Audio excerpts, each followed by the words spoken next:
Íbúar Los Angeles eru ósáttir við vinnubrögð stjórnvalda í gróðureldunum þar og niðurskurð til slökkviliðsins. Eldarnir fara enn vaxandi. Mál andlega fatlaðrar konu sem sætti kynferðisofbeldi yfirmanns síns er á margan hátt einstakt að mati dósents í lögfræði. Því megi helst líkja við mál Giselle Pelicot í Frakklandi. Allir eiga að hafa áhyggjur af stöðunni í loftslagsmálum að mati sérfræðings. Hlýnun jarðar náði 1,5 gráðu í fyrsta sinn á nýliðnu ári. Veðurstofa varar við sunnan og landsmenn sunnan og vestanvert við hláku í nótt. Starfsfólk Reykjavíkurborgar vakta niðurföll og fráveitukerfi vegna klaka og snjóbráðar. Félagasamtök víðs vegar land sækja jólatré þessar mundir gegn vægu gjaldi. Leikmenn í 3. flokki Þróttar í Reykjavík í knattspyrnu sjá að fjarlægja síðustu leifarnar af hátíðunum í Laugardalnum.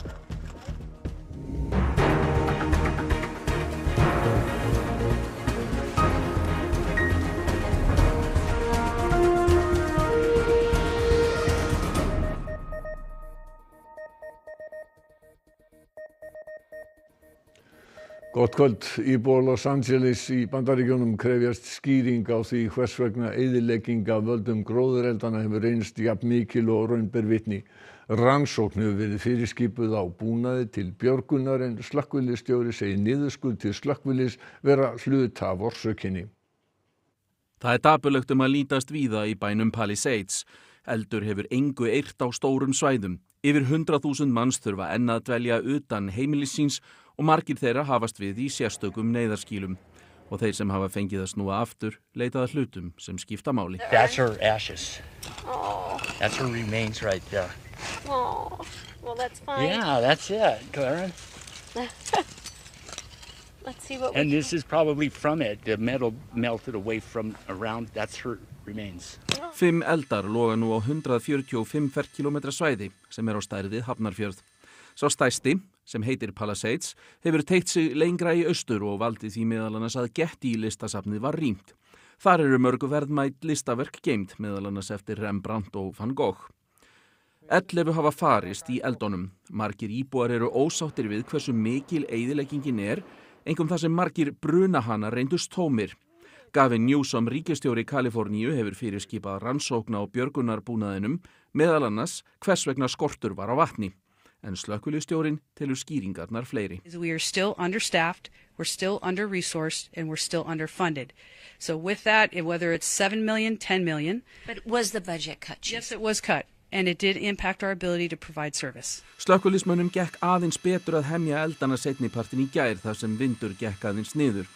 Í dag er búist við að hann aukist aftur og því sér ekki enn fyrir endan á eldunum. Erfitt var að sanna ásetning karlmanna sem nauðguðu andlega fatlaðri konu fyrir tilstilli yfirmanns hennar. Þetta er mat dósents í lögfræði. Hún segir málið á margan hátt einstakt. Konan starfaði við afgreiðslu í matvöruverslun. Yfirmaður hennar þar Sigurjón Ólafsson verslunarstjóri var í vikunni dæmdur í 8 ára fangelsi í héraðsdómi Reykjavíkur og til greiðslu miskabóta fyrir brot gegn konunni, syni hennar sem einnig er andlega fatlaður og kærustu hans sem er metin seinfær. Meðal brotana sem Sigurjón var dæmdur fyrir var að láta konunni hafa samræði við 3 menn sem hann hafði samband við í gegnum stefnumótavefsíðu en alls voru mennirnir 5. Á stefnumótasíðunni bauð Sigurjón mönnunum að hafa kynferðismök við konuna. Lögreglu tókst að upplýsa deili á 4 þeirra. Samskipti Sigurjóns við mennina eru birt í málsgögnum og þar kemur meðal annars fram að hann virtist telja sig geta ráðstafað konunni að vild til annara manna. Hún sagðist ekki hafa mátt setja sig upp á móti honum og hann hefði sagst eiga hana. Mennirnir hefði aldrei spurt vilja hennar. Í niðurstöðu héraðsdóms má lesa minnstakosti hluti mannana er með einhvers konar raskanir og einn sagðist hafa verið í mikilli kannabisneyslu þegar hann braut á konunni.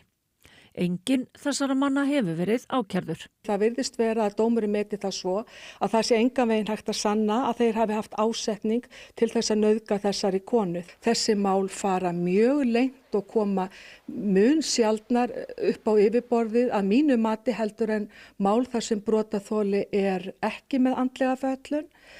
Þannig að Þetta mál á margan hátt einstakt, kannski ekki mörgum dómafordæmum fyrir að fara, en að stíga það skref að dæma ákærða í 8 ára fangelsi virðist í þessu tilviki að mínu mati vera hæfilegur dómur.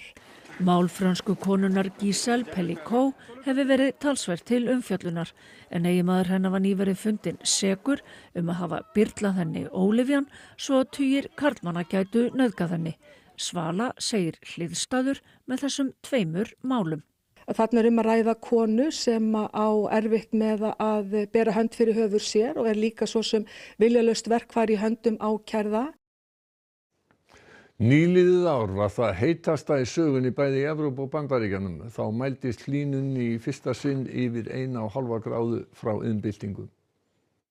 Síðustu árin hefur hitastigið í heiminum haldið áfram að hækka og sífellt nálgast að markmið sem var sett í Parísarsamkomulaginu, 1,5 gráða frá því fyrir iðnbyltingu. Árið 2023 nálgaðist það ískyggilega og síðasta ár fór yfir mörkin í 1,57 gráður.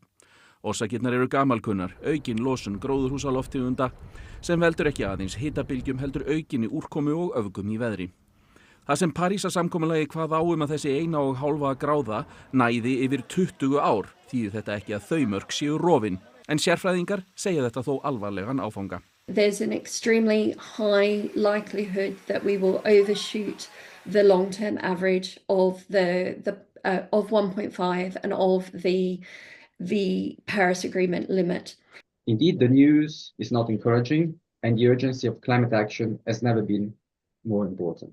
Þetta hefur vissulega oft heyrst áður en það virðist ganga erfiðlega að snúa þessari þróun við.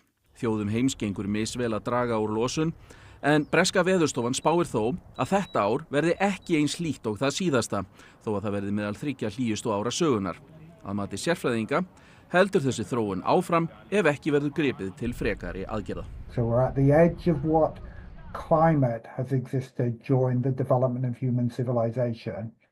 There's not a serious person alive who shouldn't be worried by that. Halldór Björnsson, sérfræðingur í loftslagsmálum hjá Veðurstofu Íslands. Það gengur illa að ná tökum á þessari hlýnun. Af hverju? Já, þetta svona eins og stórt skip sem mjög erfitt að snúa við.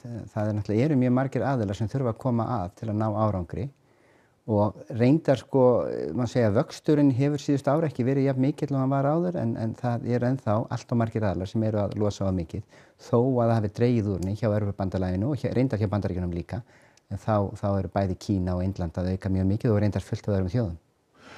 Það voru mikla vonir bundnar við Parísarsáttmálann samkomulagið. Er það úr sögunni? Það í sjálfu sér ekki úr sögunni. Það miðar við að reyna að halda mörkum innan við 2 gráður og þetta var eitthvað sem átti að stefna að svona aukreitis. Þannig að við í sjálfu sér þýðir þetta ekki að það sé úr sögunni en það auðvitað gerir það erfiðara og all hneigðin eins og stendur þannig að það hætta á að við förum yfir 2 gráður að lokum líka. Þannig að þú ert ekki sérstaklega bjartsýnn á þróun á næstu árum og áratugum? Það náttúrulega, þetta mun ganga yfir eins og kom fram í fréttinni þar að næstu 2-3 ár verða kaldari líklega en þetta ár. En síðan bara mun þetta halda áfram og það fer síðan mjög mikið eftir því hvernig næstu ár verða varðandi samdrátt í losun og þá eru þetta pólitískar aðstæður vestanhafs sérstaklega sem skipta máli með stjórnarskiptum því að hvað menn gera þar getur haft mjög mikil áhrif á metnað annara. Meira heldur en hvað Bandaríkjastjórn gerir heima fyrir? Meira heldur en hvað gerist heima fyrir hjá Bandaríkjum því það eru líka svo mörg fylki þar sem að hafa áhrif en þannig að losunarsaga Bandaríkjans fór út á Kyoto á sínum tíma en þeir voru tiltölulega nærri því að uppfylla hann Þannig að það í sjálfu sér, þetta aðalspurningin hvaða áhrif þeirra aðgerðir hafa á aðra. Halldór, takk fyrir komuna í beina útsendingu til okkar og við snúum okkur að allt öðrum málum. 2 heimiliskettir hafa drepist úr skæðri fuglainflúensu. Talið að kettirnir hafi smitast af fuglahræjum. Matvælastofnun hefur borist mikill fjöldi tilkynninga dauða villta fugla, sérstaklega hrafna, ált og grágæs. Frá því í september hafa 16 sýnu úr dauðum fuglum sem Matvælastofnun hefur haft til greiningar reynst jákvæð fyrir fuglainflúensu og mörg þeirra hafa greinst úr dauðum fuglum sem fundust einmitt hér. Þetta skæða afbrigði fuglainflúensu hefur greinst í villtum fuglum frá því í september og einu alifuglabúi í desemberbyrjun. Já, við hér á Íslandi höfum auðvitað áhyggjur og fylgjumst grannt með eins og allstaðar í heiminum þar sem að útbreiðsla fuglainflúensu veirunar heiminn hefur verið töluverð. Við sjáum aukningu núna af tilkynningum og við sjáum þessi tilfelli þar sem að veiran hefur smitað heimilistýr. Og það auðvitað áhyggjuefni og við höfum þess vegna okkar viðbragð á neyðarstigi. Þóra segir veiruna fyrst og fremst leggjast á fugla, þrátt fyrir að kettirnir hafi smitast. Því þurfi allir alifuglaeigendur, bæði stærri búa og þeirra sem eiga hænur í garðinum, að viðhafa sérstakar sóttvarnir. Lítil hætta á að fólk smitist af þessu afbrigði fuglainflúensu og ekkert bendir til þess að hún smitist á milli katta. Til þess að forðast að kettir hafi náin samskipti við fugla að þá ein leiðin og mjög örugg að halda þeim inni. Sumir viðra kettina sína í taum og það nú samt gott að það hefur verið æft og þjálfað áður, ekki allir kettir sem að vilja það. Sumir byggja útigerði eða hafa útigerði en það þarf allavega. Við mælum með að fólk reyni að hindra að kettirnir séu í samskiptum við fuglana. Matvælastofnun biður fólk að tilkynna veika eða dauða fugla á heimasíðu MAST. Félagar í stéttarfélaginu Eflingu stóðu í dag fyrir mótmælum við veitingastaðinn Finnsson í Kringlunni. Efling segir forsvarsmenn veitingastaðarins ekki hafa svarað kalli félagsins að segja upp samningum við stéttarfélagi Virðingu sem Efling telur vera gervistéttarfélag. Lögreglan var kölluð til því Efling hafði ekki fengið leyfi fyrir mótmælunum. Samtök fyrirtækja á veitingamarkaði fordæma aðgerðirnar og segja þær augljós lögbrot sem miði að því að koma rekstri veitingastaða í þrot.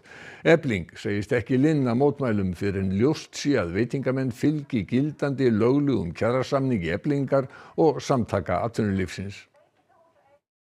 Og við munum að sjálfsögðu halda því áfram þangað til að við getum fullvissað okkur það að það bíði einskis starfsmanns, hvorki á þessum veitingastað né öðrum, að vera skráður í svokallað stéttarfélag sem að þó snýst aðeins það að ráðast að kjörum og lögvörðum réttindum. Við sendum erindi til 123 veitingastaða, langstærstu meirihluti, langstærstur svaraði með því að segjast ætla að ganga úr sveit og eða að ætla sér aldrei nokkuð tíma að notast við þennan ólöglega kjarasamning heldur að kjarasamningar á markaði myndu einfaldlega gilda. Þannig að þetta hefur borið frábæran árangur að öllu leyti en slagurinn ekki unnin.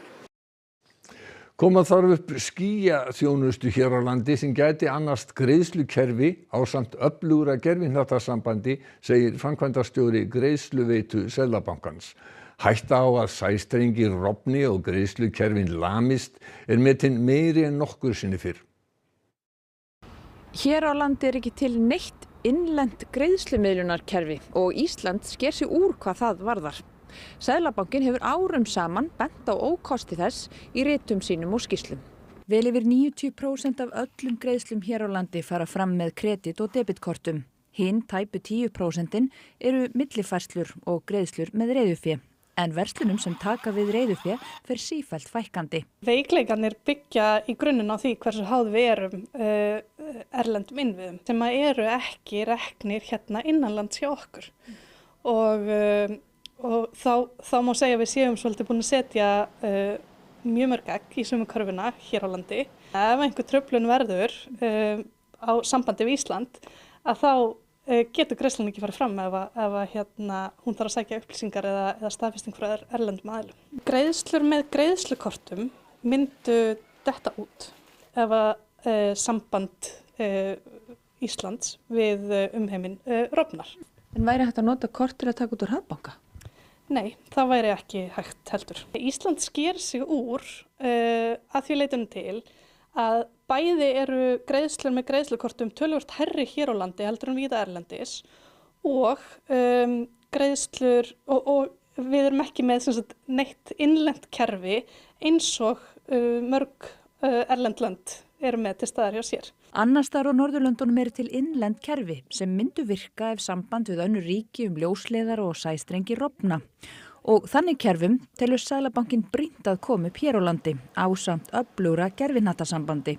Og svo gæti einnig gagnast okkur mjög mikið ef að erlendar skýjaþjónustur væru með ský staðsett hér á landi. Ógnin metin meiri núna, þannig að það svolítið síðan að Seðlabankinn sá ógnin að vera að aukast, samhliða auknum alþjóðlegum ógnum og auknum netógnum, þá má segja að staðan í dag sé alvarlegri heldur en hún var áður. Ár gætu flætt yfir bakka sína þar sem ísstíflur gætu brostið vegna hláku og rigningar á morgun. Gular viðvaranir vegna veðurs taka gildi á stórum hluta landsins í nótt. Búast má við talsverðri rigningu sem getur valdið álagi á fráveitukerfi. Þá getur mikil hláka myndast þar sem rignir á klakabunga eða þjappaðan snjó. Ofanflóðavakt Veðurstofu Íslands býst ekki við stórum snjóflóðum í leysingunum. Einhver merki eru að hlaup gæti hafist í Grímsvötnum. Og starfsfólk Reykjavíkurborgar stóð í ströngu í vikunni að hreinsa þjappaðan snjó frá niðurföllum svo leysingarvatnið valdi ekki vatnstjóni. Greta Sigríður Einarsdóttir, hvað það sem að þarf að hafa í huga í svona veðri? Já, það kannski fyrst og síðast að passa sig að þetta ekki í hálkunni sem myndast þegar það rignir á samanþappaðan snjóinn. En eins og við sjáum hérna fyrir aftan mig, þá talsvert magna af snjó uppsafnað víða í borgarlandinu og þegar hann fer að bráðna, þegar það rignir á hann, þá getur ýmislegt gerst og meðal annars geta niðurföllin stíflast. Það búið að vera að vinna að því í vikunni að reyna að sjá til þess að þau séu sem fríust, en það getur ýmislegt komið upp á. Og hérna með mér maðurinn sem sér að bregðast við í nótt ef til þess kemur að niðurföllin fara að stíflast. Búið að vera mörg útköll hjá þér í dag? Já, það nú búið að vera nokkur útköll, já. Þrátt að við séum búin að reyna að vinna eins og mikið við getum okkur í haginn með því að hreinsa niðurföllin og lágpunktana, en þá alltaf rosalega mikill klaki. Segðu okkur hvernig þetta gerist. Þú ert ekki með neinn stór vinntæki í þessu, þetta bara gert með handaflinu? Þetta bara handafli, þetta bara gamli góðu jákallinn og kúbinni, það virkar betur en margur heldur. Það bjargaði mér í dag allavega. Og það getur nú verið flókið þegar þú kemur að stórum pollum þar sem einhvers staðar undir stíflað niðurfall. Hvað er gott fyrir fólk að hafa í huga þegar til að geta aðstofað ykkur starfsfólk borgarinnar? Það náttúrulega rosa gott ef fólk veit svona sirka hvað niðurföllin staðsett fyrir utan hjá sér. Það hjálpar okkur rosalega mikið. Við höfum náttúrulega borgarvefs og annað til þess að vinna með, en ef fólk getur sagt mér bara, það hér, þá miklu auðveldara að finna það. Og að sjálfsögðu gott að kannski vera búin að athuga sín eigin niðurföll eða hvað? Jú, halda þeim opnum og salta í kringu þau þegar frósið. Og hvað gerist ef það fer allt af stað? Hvað óttist það geti gerst? Já, það getur bara flætt inn í hús, niður í kjallara og valdið stór tjóni. Já, takk fyrir þetta, Sigurður, og við kveðjum hérna af götum Reykjavíkurborgar. Já, takk fyrir það, Sigurður og Greta Sigríður.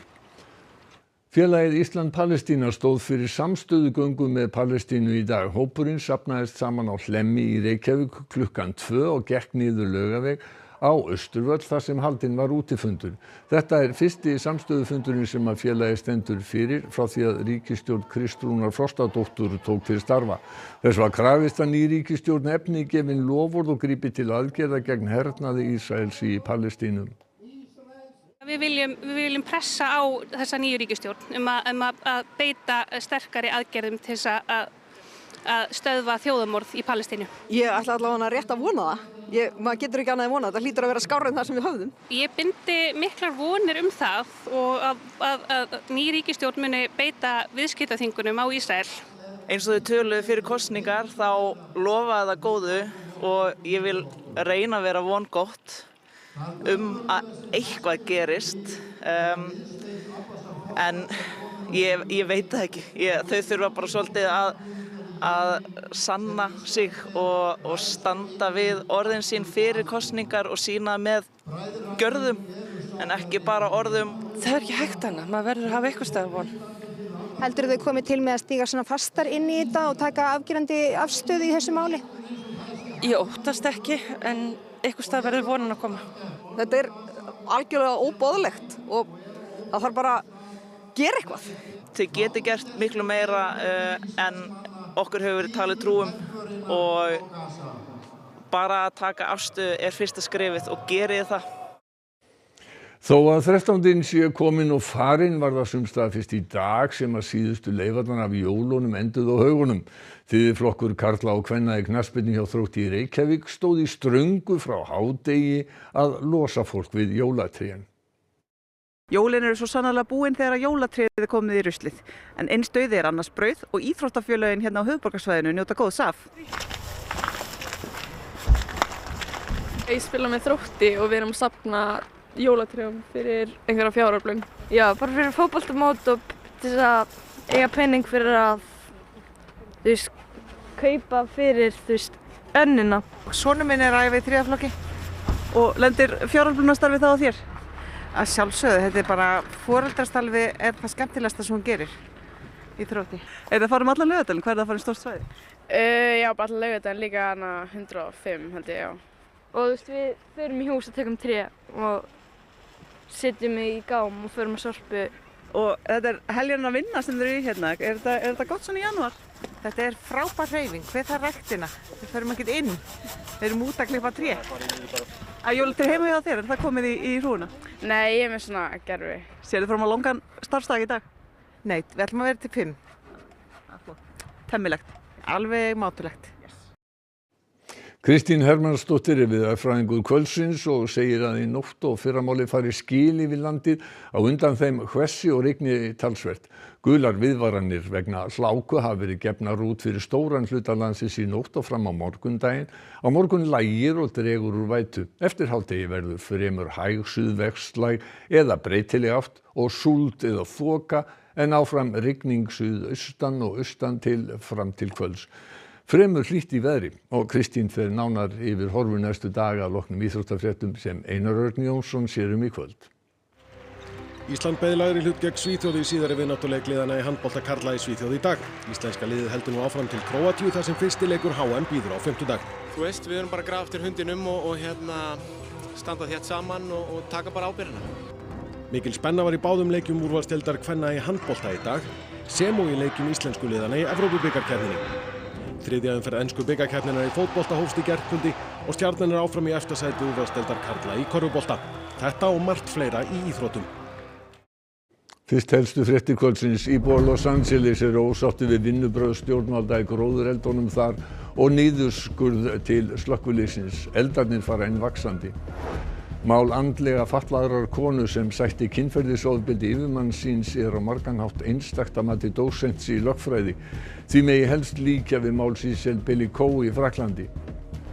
Allir eiga að hafa áhyggjur af stöðunni í loftslagsmálum að mati sérfræðings. Hlýnun jarðar náði 1,5 gráðu í fyrsta sinn á nýliðnu ári. Veðurstofan varar við hláku í nótt. Starfsfólk Reykjavíkurborgar vaktar niðurföll og fráveitukerfi vegna klaka og snjóbráðar. Næstu fréttir okkar klukkan 10 í kvöld í útvarpinu og við minnum það og sérstaklega fréttatísta á það að vefurinn okkar er uppfærður allan sólarhringinn. Þessum fréttatími er lokið og verið sæl og njótið kvöldsins og helgarinnar.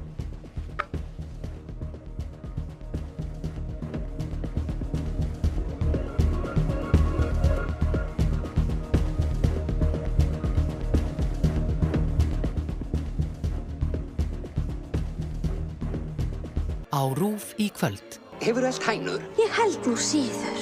Þú átt